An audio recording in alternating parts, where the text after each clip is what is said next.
This movie begins with Pearl and her friends carrying on a music rehearsal. At the end of it, Pearl complains about her inability to find a female drummer around town. Her friend then suggests she find a male drummer instead. She declines. She'd rather find a female, as it's her way of giving young ladies the needed motivation. Pearl is also weary of securing funding for the next competition she seeks to enter.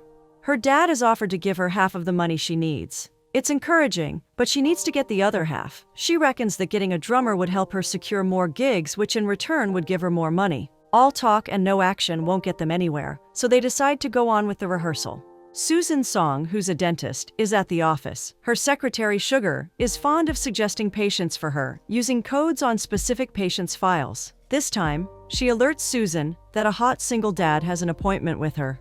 Susan thinks she's past the dating stage and would prefer to focus on her kids and life. Sugar feels differently. She thinks Susan shouldn't allow her beauty to go to waste. She needs a man. Susan enters the examining room to meet Janice and her dad, Cole Bennett.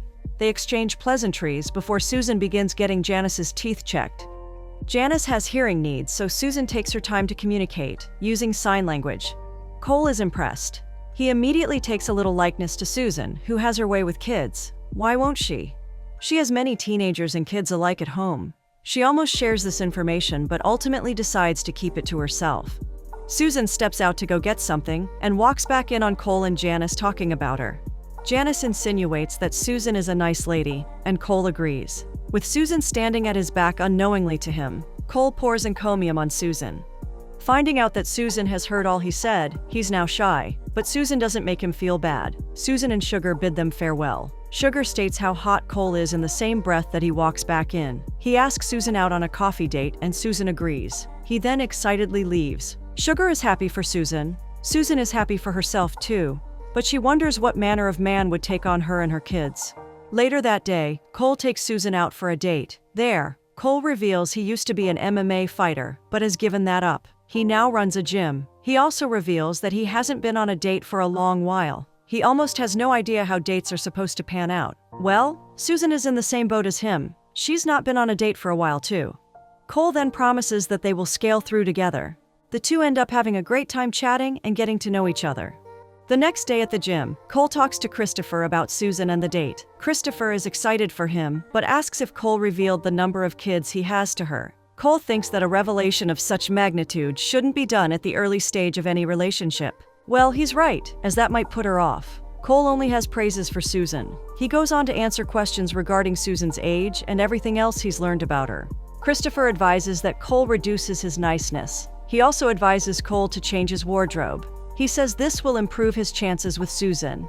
It's another day for Cole and Susan to express the likeness they have for each other. Cole takes Susan on another date, where they share more about themselves to each other. Cole talks about how his family fell apart after his dad had an issue with his science TV show. Susan can vividly remember Mr. Sam Bennett's show back in the day. Cole then ventured into martial arts, just so he could fend for himself. Being oppressed wasn't easy for him. Susan mentions why she became a dentist and how close she was to her dad.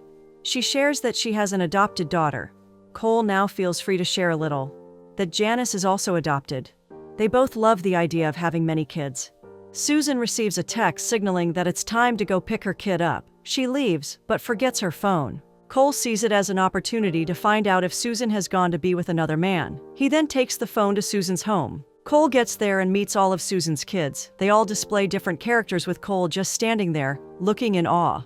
Just then, Susan arrives and finds Cole standing at her door. She's confused, wondering why Cole is at her house, so he explains why he's there. The two of them enter a not-so-private space and chat about what Cole has just seen. Susan apologizes for not coming out plain with the number of kids she has. She was only scared that Cole might leave her for that reason. Cole doesn't see it as a big deal.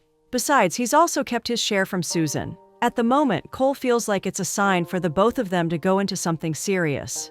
He leans forward and kisses Susan on the lips. With the kids watching from a window, Susan doesn't enjoy it so much. She manages to kiss Cole back, but gestures for the kids to stop watching. After the kiss, Susan is wary of everything. Cole wants to confess his love for her, but she interrupts him. She doesn't think she's fit for Cole. Cole doesn't mind her excuses, but she keeps them coming. She's done passing her message, so she gets up and goes inside. In the dining room, Emily, Pearl, and Beatrix sit by Susan. Susan, without an explanation, tells them she's no longer dating Cole. Beatrix and Emily would prefer she continue her thing with Cole. Pearl feels very indifferent about it. That same evening, Sam brings his grandkids to Cole at the gym. Sam is always happy to have the kids around. He's busted because he doesn't know their names. He just calls them by the nicknames he gave them. Christopher is a blabbermouth. He tells Cole's kids about Cole's involvement with Susan. Cole clarifies that whatever that was, it ended already. Sam then encourages Cole to go for her, if it would make him happy. Pearl and her sister Beatrix talk to their dad via a video call. He tells them he's now involved with a lady whom he'd want them to see soonest. The kids are happy for him. At the clinic, Cole pays a visit to Susan. Susan isn't very welcoming, but Cole continues his love pitch. He tells Susan not to see him as her ex-husband. He explains that he'd never see her as his late wife. Cole doesn't let Susan dissuade him. He continues by stating how much of a great pair they would make. Cole mentions the little things he loves about Susan. Susan unknowingly starts succumbing. She fights her tears and mentions how hard their relationship could be, considering their enormous number of kids. Cole reveals his intention not to date her. He wants to marry her right away. This melts Susan's heart. Cole leans forward to kiss her, and she gives in, as if she's accepting Cole's marriage proposal.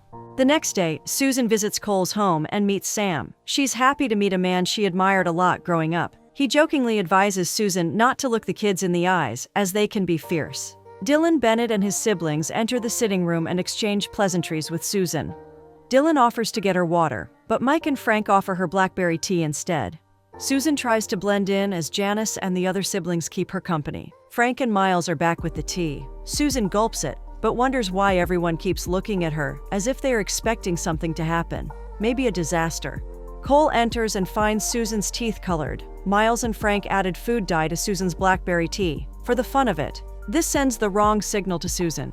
She's sad, thinking the kids haven't accepted her. Cole thinks they like her, and that's why they've done something this mild. Susan then forcefully kisses Cole so he can taste the food dye. It's a big day for Susan. She's getting married to Cole. Grandma Song, who's suffering from dementia, sits in the room as Susan gets herself ready. Grandma Song just goes on and on about scenarios that aren't real. Knowing her situation, Susan and the kids just laugh at her stories. The ceremony comes and ends with Sugar feeling so emotional about it. Cole and Susan decide to move in together. They find a home that can accommodate all 16 of them, and they begin putting it in place. Stevie Hopkins, the president of a homeowners association in the area, visits them. She's there to hand out a copy of the rules and regulations every homeowner has to keep. Stevie finds out that all kids are for Cole and Susan, and this surprises her. The visit turns awkward before they leave. Pearl finds out that Janice can play the drums, and this excites her and her friends. It becomes a bonding moment for the Bennett kids and the songs. Stevie comes back much later in the day to inform Cole that they might be breaking a rule the neighborhood keeps. Cole promises to make his kids turn down the noise at a certain time. He tries to make some jokes with Stevie, but she keeps a stern face all the way. It's the next day. Cole and Susan have been invited by the kids' new school authority. A few of their kids have broken some rules. Cole and Susan understand the school's stance on certain things, especially about certain words and hitting fellow students. At the meeting with the school's authority, Cole and Susan reiterate how much words can hurt, as much as being hit. All kids involved end up getting suspended, some for 2 days, while others, a day. Later at home, Pearl happily gives Susan the good news. She's been billed to perform with her band in one of the competitions she has applied for. At the gym, Cole meets Chris and suggests that he'll be selling off certain things at the gym. Chris is livid. Cole intends to sell his championship belt from his time in MMA to fund Pearl's dreams. Since Pearl's dad hasn't come through for her, someone has to. That evening, Cole meets Pearl and tries to talk to her about her competition. She'll likely not attend because her family just moved and finances aren't great. Cole tells her he is willing to offer his prized asset in return for money to fund Pearl's dreams. Cole hands over some cash from his proceeds to Pearl, which surprises her. She's not sure why Cole would do something that huge. Cole would do anything for his family, and as it stands, Pearl is his kid. He goes on to explain to Pearl how much he loves all his kids. Deeply touched, Pearl leans over and hugs Cole, telling him how much she loves him. It's a new day. Everyone in the family is pumped and ready for the competition. The family goes with Pearl to support her. The band is now named the United Colors of Bennett and Song. Many contestants showcase their talents until it's the United Colors of Bennett and Song's turn. Pearl's siblings go on stage to support her. Some go on to play musical instruments, some become rappers on stage, some lend their voices, backing up the singing, while others dance along. The audience is thrilled with the performance. Stevie and her husband are also thrilled. but hide their excitement because they have a bias. This could be because Lila, Stevie's niece, is also a contestant.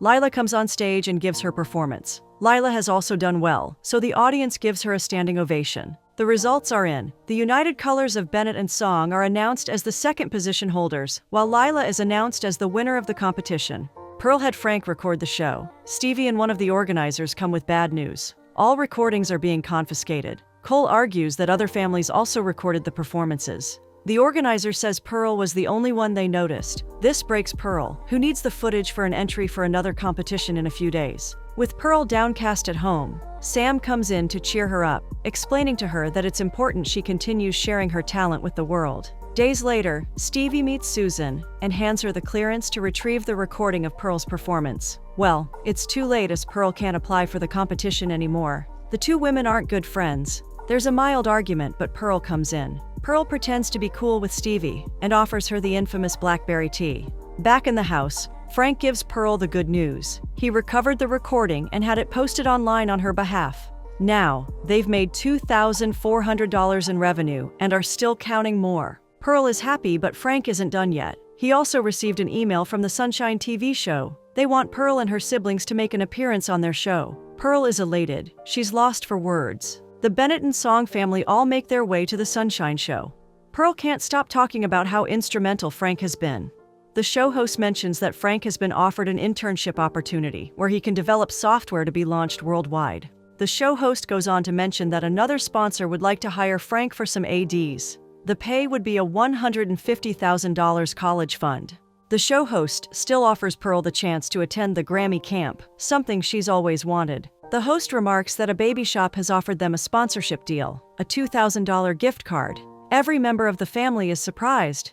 It's an interesting way for Susan to inform her family that she's expecting a child so soon. The events of the past few days have been breathtaking for the Bennett and Song family. Pearl sits on a swing and reflects on how much blessing the union has been for her and her siblings. She can't help but be thankful for the greatest gift life has to offer, the gift of family.